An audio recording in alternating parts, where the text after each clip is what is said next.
The envelope was the expensive kind, cream stock, heavy as a brick, my name printed in block letters that looked like they were trying too hard to be official.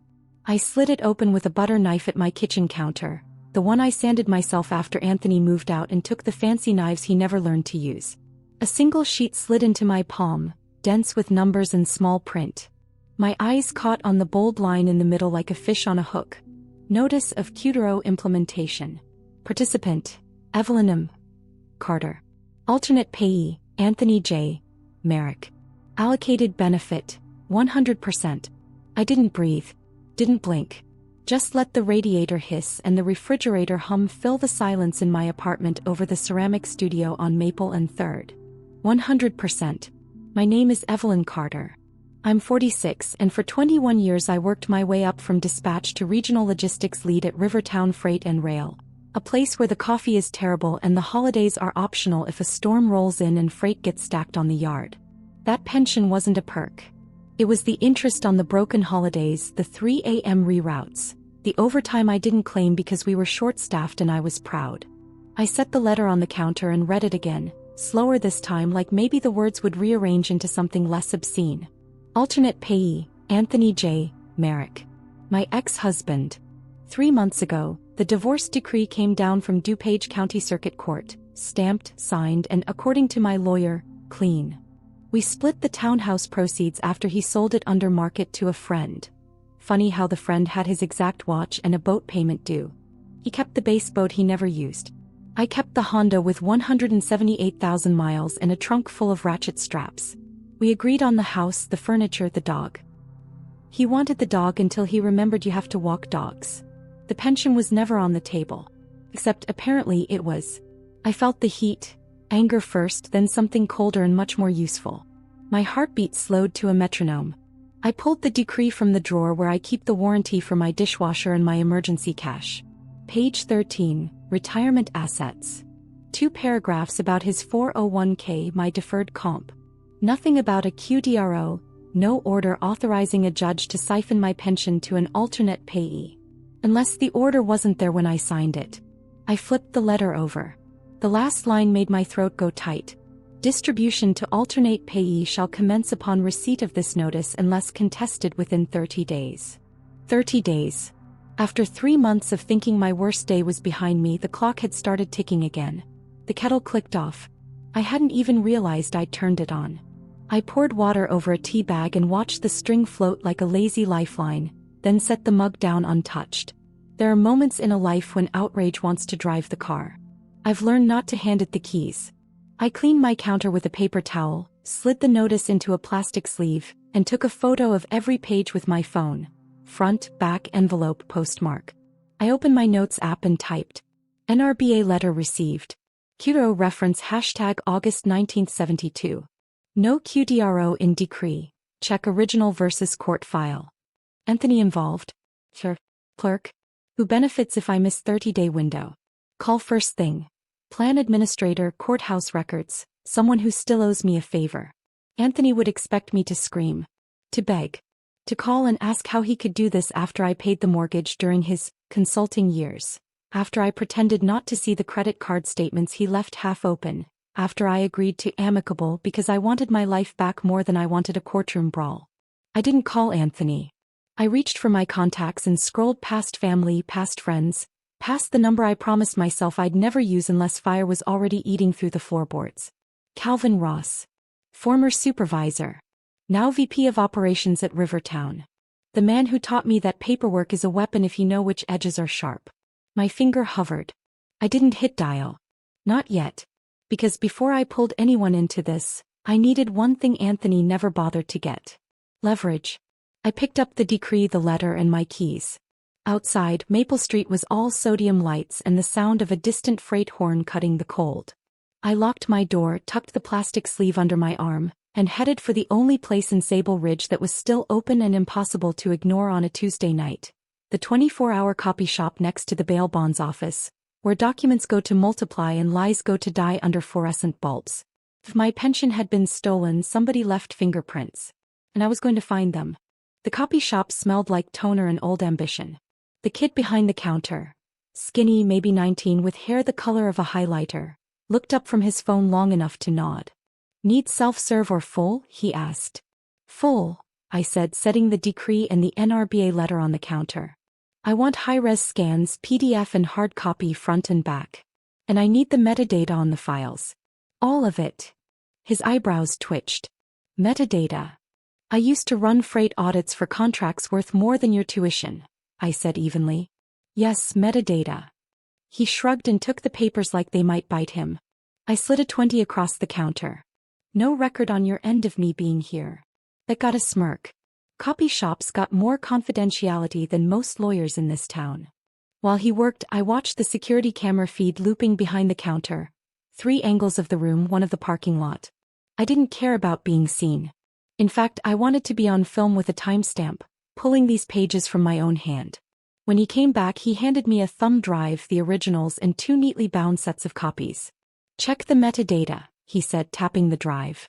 You like what you see? Outside, I sat in my car under the buzzing streetlight and plugged the drive into my old laptop. The PDF properties showed exactly what I'd hoped for. The divorce decree pages had been scanned on 2 different dates, 11 days apart. Pages 1 through 12 bore a February 14th timestamp from the county clerk's office.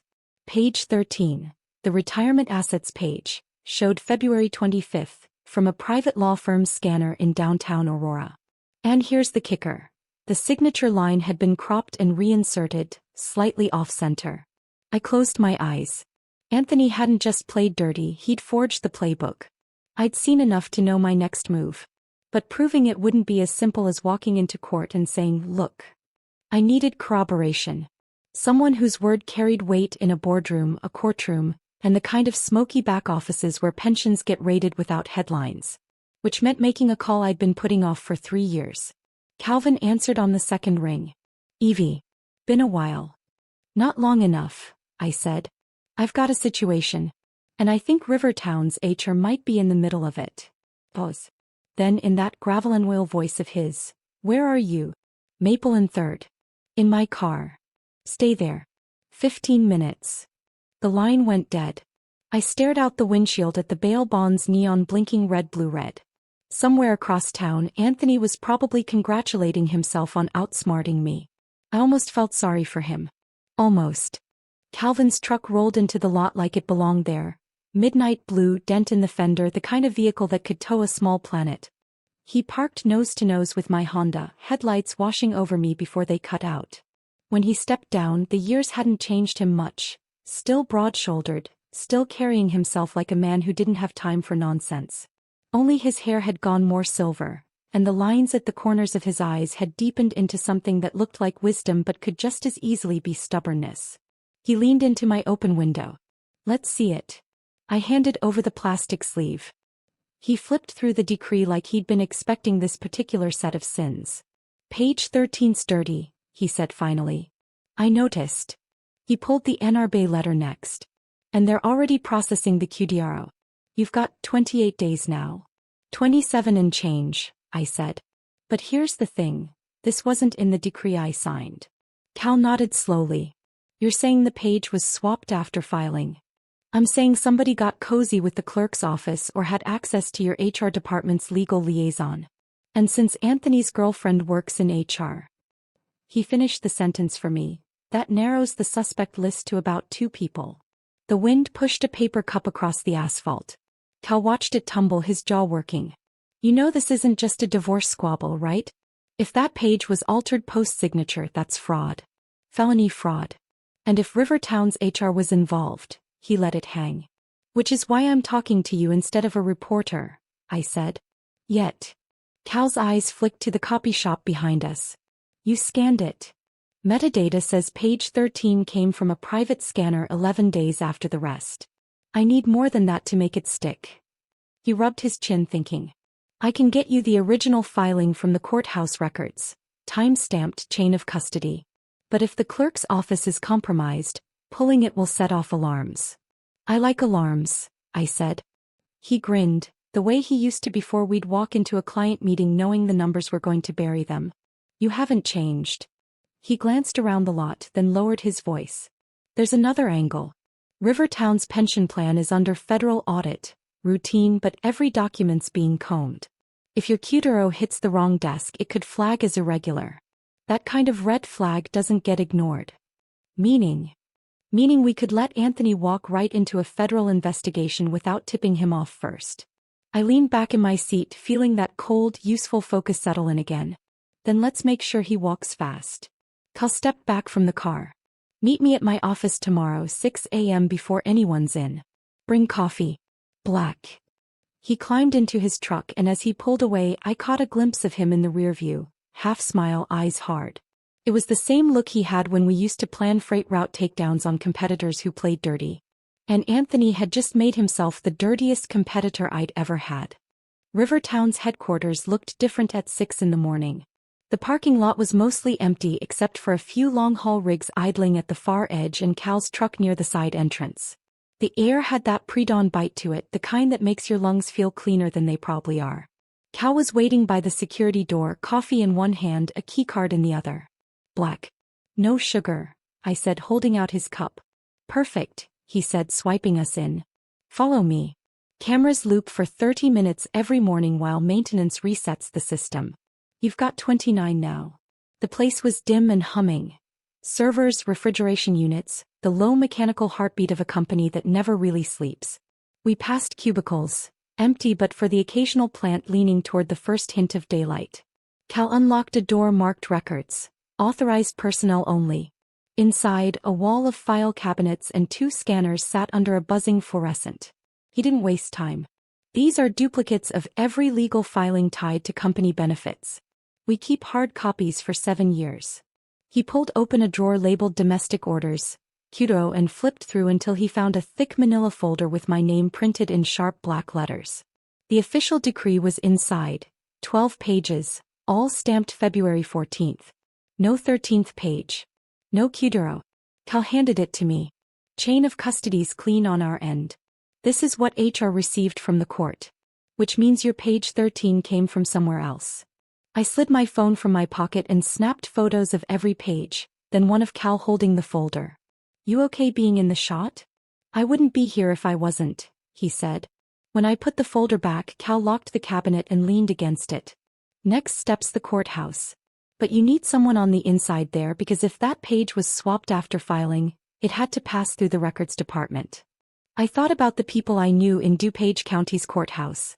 Only one name surfaced. Marianne Bowers. We'd gone to high school together. She was now a deputy clerk with a reputation for keeping her mouth shut, until someone reminded her she owed them a favor. I can get Marianne to pull the original scanned copy, I said. If it matches what's here, we've got proof the court file was tampered with. Cal's mouth twitched. And if she won't cooperate? I smiled without humor. Then I remind her about the time in senior year she crashed Principal Dorsey's car while skipping school. He chuckled, but his eyes stayed sharp. Just be careful. If Anthony and his HR friend went this far, they're not going to fold easy. I closed the folder drawer with a satisfying click. I'm not looking for easy, Cal. I'm looking for final. As we walked back to the side door, the lights overhead began flicking to life. In another 60 seconds, the cameras would wake up. We slipped out into the cold morning, steam rising from our cups. Somewhere, Anthony was still asleep, thinking he'd won. By the time he woke up, the ground under him would already be moving. Marianne answered on the 4th ring, her voice thick with sleep and suspicion. Evie? It's barely 7:30. This better be good. It's better than good, I said. It's necessary. A pause, the sound of bedsheets shifting. You're using your don't hang up voice. I need a certified copy of my divorce decree, the one in the court's digital file. All pages, original scan dates, metadata. And I need it today. That's public record. You can just request. Not the kind the public gets, Marianne. The one you can pull from the clerk's internal archive. The one that shows the upload sequence. Silence. Then cautiously, why? Because the version I just received from my pension plan has a page in it that didn't exist when I signed it. And I think someone in your office helped put it there. That woke her up. Evie, you're saying your decree was altered after filing? I'm saying I have 2 versions. One matches what Rivertown Freight got from the court. The other, conveniently, hands my pension to Anthony. A long exhale came through the line. You realize pulling that file without logging it could cost me my job? I leaned against my kitchen counter watching steam curl from my coffee. I also realize you still own that turquoise Camaro. The one that got its rear fender fixed after the little incident in high school. Funny how Dorsey's insurance never knew about that. Dead silence, then a laugh that was more nerves than humor. You still have a scary memory. Occupational hazard. Fine, she said at last. Meet me at the west side staff entrance in 45. Where something that doesn't scream, this is a heist. By the time I pulled into the staff lot, Marianne was outside, bundled in a courthouse-issued windbreaker, a manila envelope tucked under her arm. We ducked into a side hallway that smelled faintly of copier toner and lemon cleaner. She handed me the envelope. One certified copy of your decree, straight from the original scan with full metadata report. And before you ask, yes, I looked. Page 13 doesn't exist here. Your file ends at 12 pages. I slid the papers out just enough to see the clerk's timestamp on the final page. February 14th, just like Cal's copy. No Qdero. No transfer of benefits. This is gold, I said. This is me risking a suspension if anyone notices I pulled it, she corrected. They won't. And if they do, I'll handle it. Her eyes narrowed. Handle it how? Let's just say Anthony's not the only one who should be nervous right now. We stepped back out into the morning sun, the courthouse facade glowing like it had nothing to hide. I tucked the envelope under my arm and shook Marianne's hand. I owe you one, I said. You owe me too, she replied. As I walked back to my car, a text from an unknown number lit my phone. I hear you've been asking about me. So, I smiled. Anthony had just confirmed something important. He was paying attention. And that meant he was already worried. I didn't answer Anthony's text. Ignoring him was better bait than anything I could say. Let him stew, let him imagine what I might know. Instead, I drove straight to Linden and Crowley, a mid-tier law firm tucked between a shuttered bank and a coffee roaster in downtown Naperville. They weren't my attorneys, but one of their partners, Sharon Vale, had been on the opposite side of a freight arbitration I'd won for Rivertown years ago. She respected results more than allegiances. Sharon's assistant ushered me in without an appointment. My name still carried enough weight to bypass pleasantries. Sharon herself was at her desk, reading something with a frown that melted into curiosity when she saw the folder under my arm. Evie Carter. Either you're here to offer me a job or trouble. Trouble, I said, sitting across from her. And possibly a career-defining case. I laid out the documents. Cal's copy from Rivertown, Marianne's certified courthouse copy, and the altered decree from the NRBA. Sharon flipped between them, her eyes narrowing. Different page stock. Different margins. And I'll look here. This QDRO page has a different scanner ID in the metadata. I leaned forward. Can you prove that's fraud? Prove? Absolutely. But more interestingly, she tapped the altered page. This isn't just any scanner. This belongs to McKinnon and Price. Anthony's divorce lawyers, I said. Sharon's mouth curved into a smile that was all teeth. Which means if they inserted this page after the decree was filed, they're looking at sanctions, malpractice suits, possibly disbarment. I let the weight of that settle between us. How fast can we move? Depends. Do you want to go straight to the state bar, or do you want to squeeze them first? Squeeze, I said without hesitation. But not for money. I want Anthony's name burned so deep into this mess he can't get a credit card without a co-signer. Sharon chuckled. That can be arranged. But we'll need to make them believe they still have an escape hatch. That's when they'll give us everything. And then we shut the hatch. She leaned back, steepling her fingers. First move. I'll send a courtesy inquiry to McKinnon and Price, requesting their QDRO filing proof. They won't have it and they'll panic. In the meantime, you do whatever it is you do to make your ex very, very nervous. I stood, sliding the altered decree back into its sleeve. Oh, I have ideas. Outside, my phone buzzed again. Another message from Anthony. We should talk. This is getting out of hand. I typed a reply and erased it twice before settling on 2 words. Too late. Then I hit send and drove away, already planning the next way to tighten the line. By the next morning, the hook had set deep. Anthony called 3 times before 8 a.m., then switched to texting like he was negotiating with a bomb. We can work this out. You're making a mistake. Let's meet. Dinner. Neutral place. Neutral place. I could practically hear his lawyer in that phrase. I ignored him and went about my day like nothing was happening. Taught my ceramics class at the studio downstairs. Grabbed a sandwich at Brennan's, browsed the farmer's market. But every time I glanced at my phone, there he was, chipping away at the silence. At 2:17 p.m. Sharon called. They bit, she said. McKinnon and Price? Hard. One of their junior partners rang me up in a panic, wanting to clarify the record. They're claiming the QDRO was filed in good faith, and that you must have signed it during settlement talks. I didn't. They know that. Which is why they asked if you'd consider signing a corrected decree to avoid misunderstandings. I laughed. Translation. If I sign now, they can backdate the paperwork and pretend it was legitimate. Exactly. I told them you'd need time to think. I stepped into the quiet back alley behind the market, the smell of bread and engine oil drifting on the breeze. So now what? Now we push them into the open. I'll draft a letter to the court requesting a formal hearing on the decree discrepancy. Once it's on the docket, it becomes public record. And Anthony?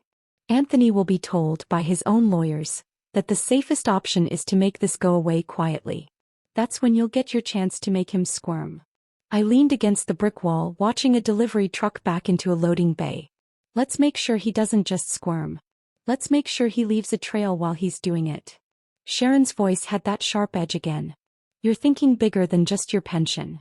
I'm thinking reputation. Anthony's got contracts, investments, friends in places that value discretion. I want that all radioactive by the time this is done. She gave a short, approving laugh. I'll get the hearing date. You get your ducks in a row. By the time I hung up, Anthony had sent another text. I heard from Sharon. You don't have to do this. For the first time in months, I felt the corners of my mouth lift in a genuine smile. He was starting to understand. This wasn't about what I had to do. It was about what I wanted to do. 2 days later, the hearing date hit the docket, April 14th. Public, visible, searchable. It was like tossing a lit match into a dry field. I didn't announce it. I didn't have to. Rivertown's grapevine was faster than any press release. By noon, I'd gotten 3 just between us calls from old colleagues, all starting with the same hushed tone. So, I hear Anthony's in some kind of trouble. Perfect. That afternoon, I paid a visit to the Iron Ledger, a bar Anthony liked to treat as his personal country club. Dark wood, overpriced whiskey, a back table where he'd talk business with people who thought shaking his hand meant something. I walked in wearing the navy blazer he used to say made me look too serious, ordered a seltzer at the bar and let the room see me. The bartender caught my eye and gave me a nod. Small towns have long memories and mine go back further than most. 5 minutes later, Anthony walked in. His expression froze halfway between surprise and irritation when he saw me. He crossed the room like he owned it, but his eyes were tight. Evie. Didn't expect to see you here. I took a slow sip. You never do expect the important things. He glanced toward the back table where 2 of his business associates sat pretending not to watch us. Can we talk privately? We can talk here. His jaw flexed. I heard about the hearing. We both know this is a misunderstanding. You're blowing it out of proportion. I tilted my head. A forged legal document that reroutes my entire pension to you? That's a proportion problem. He lowered his voice. You start throwing words like forged around in public, people get the wrong idea. That's the thing, I said, leaning closer just enough for his friends to see. It's not the wrong idea. A flush rose up his neck. If this gets out. It's already out, I interrupted. And it's growing legs. He stared at me for a long moment, weighing whether to push harder or back off. Finally he straightened. You're making a mistake. Anthony, I said, setting my glass down, mistakes are what you make. I make plans. I stood, leaving him with the bill and a room full of eyes. Outside, the cold air felt cleaner. The hearing date was just the first domino. And Anthony had just given me a reason to make sure every last one fell. By the next morning, the first domino tipped. I was sipping coffee in the ceramic studio when Cal called. You've started something, he said without preamble. One of our suppliers called this morning asking if Rivertown was still comfortable doing business with Merrick Holdings.